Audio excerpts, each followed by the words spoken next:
I'm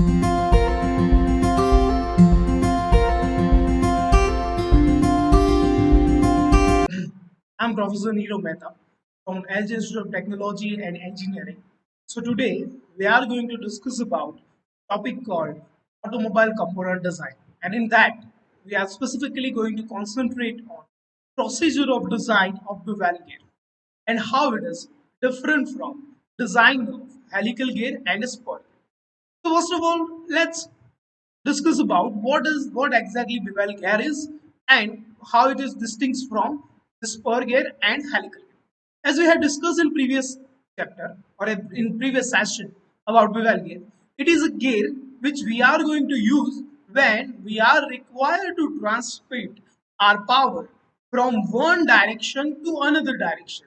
Means if I want to transfer power or a velocity perpendicular or at any angle of the shaft, or you can say driver to driven shaft, we are going to design or we are going to require this bevel gear. Now there are two types of bevel gear mainly. One is just to transfer motion, means if you are expected to transfer motion from one direction to another, that at that case we are going to design this bevel gear clear, just to transfer a motion. And at that time your pinion and gear will going to be an identical in size, clear.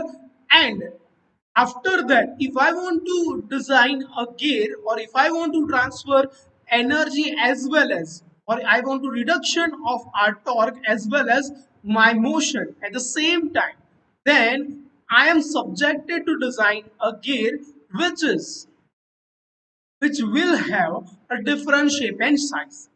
I hope you understand this point very well. So there are two types of bevel gears mainly. One which are same in size and another which have a different size. On depending on angle made by them, there are two types of bevel gear. One is to make that exact 90-degree, whether it is a same identical shape and size or a different identical shape and size. And another which has angle different than 90-degree. Clear? In this session, we are going to discuss about procedure to design and develop this bevel gear. Clear? And how it is different from helical and spur gear. So let's discuss about this geometrical aspect of our bevel gear. So there are two aspects of this. One here in blue gear which is called pinion, which is a driver, and this is called a gear in pink which is called a driven. They both make angle with their central axis which is passing through at intersection of both of their gear teeth. Clear? Here teeth could be a straight teeth or a helical teeth. So ultimately you are designing a bevel gear which could have a teeth like a spur gear or which could have a teeth like a helical gear. So moral of the discussion is this: teeth or type of teeth or a shape of teeth will going to be same, but what is the difference? Difference is their orientation, their size, their angle. So here you can see the angle theta s. Theta is nothing but angle made between or whole angle, total angle between gear and a pinion. Clear? Total angle. In this case, this angle is a 90-degree. Clear? In this particular case, you can say this angle is 90-degree. So to describe this angle at 90-degree, we can have the design which is we can have design which is could be made by angle theta r and theta p. Clear? So one is angle which is made by theta p, which is theta, which is angle made by pinion, and theta g, which is angle made by gear. So theta s is nothing but summation of theta p and theta g. Okay, clear? So the next point is here is what are going to be that length between these two. So we are going to consider this equivalent distance between those two of the point, clear, and which is ultimately created by Pythagoras rule. Clear? So our area of concern is about Pythagoras law. Design or diameter of our gear is always of a gear is dg and the diameter of pinion is dp. Angle made by this pinion is phi p and angle made by this gear is phi g and total angle is theta s. Clear? This is called cone angle, or you can say cone center. One is pitch cone, one is gear cone, and ultimately do, which is outer diameter of both of them, will going to be same. This is the cone distance from both of them. Clear? This cone distance can find depending on Pythagoras rule. Clear? So this was the geometrical aspect of our gear. Clear? Or bevel gear. Next point, how we determine the pitch angle. Pitch angle is nothing but angle made by gear or a pinion. Uh, this is nothing but angle made by gear or a pinion with each other, or you can say center of their system. Clear? Here you can see the gear. Clear? This is the bevel gear. This is the working of bevel gear. So theta p1 is nothing but pitch angle made by pinion, which we have discussed previous slide. Clear? Theta p2, it is pitch angle made by the gear. Clear? Theta s, it is nothing but total angle made by our pinion and gear with its central axis. dp and dg is nothing but pitch diameter of pinion and gear.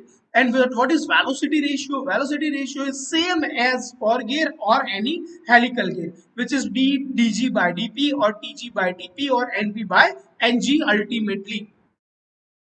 So theta s will going to be theta p1 plus p2.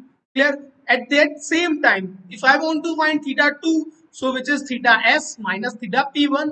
If I want to find theta p1, it could be facilitated by this. Clear? And the cone distance, which is op, which is dp by 2 or dg by 2 divided by sine theta s, which is made by that Pythagoras theorem.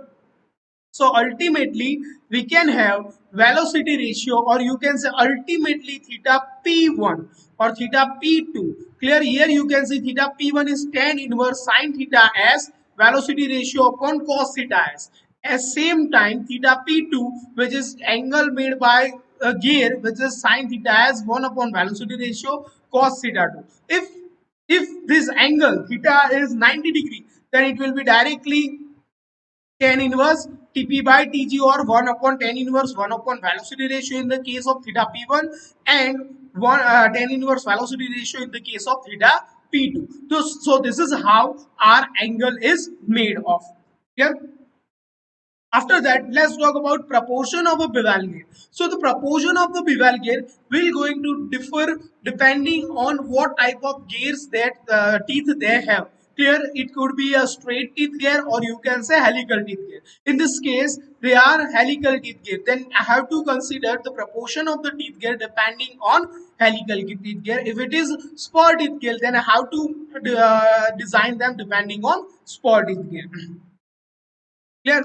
Let's talk about equivalent teeth, because in the case of this bevel gear, we have to consider equivalent number of teeth depending on its a pitch point and cone angle made by this bevel gear.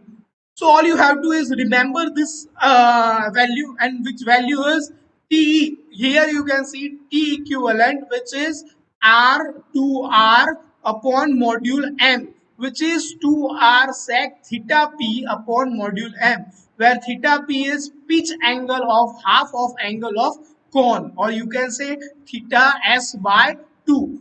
T is nothing but actual number of the cone, and theta E is equivalent number of cone, M is module, and R is pitch circle radius. Clear? Hope you understand about this value or thing very well.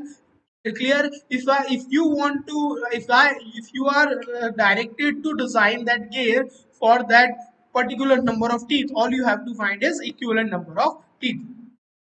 And ultimately, strength of bevel gear could be found out nothing different from the spur gear or helical gear. Just the difference is nothing but the equivalent number of teeth. So we are going to apply that same equation of Lewis equation. bear load, dynamic load, and static load, which we have used in spur gear and helical gear.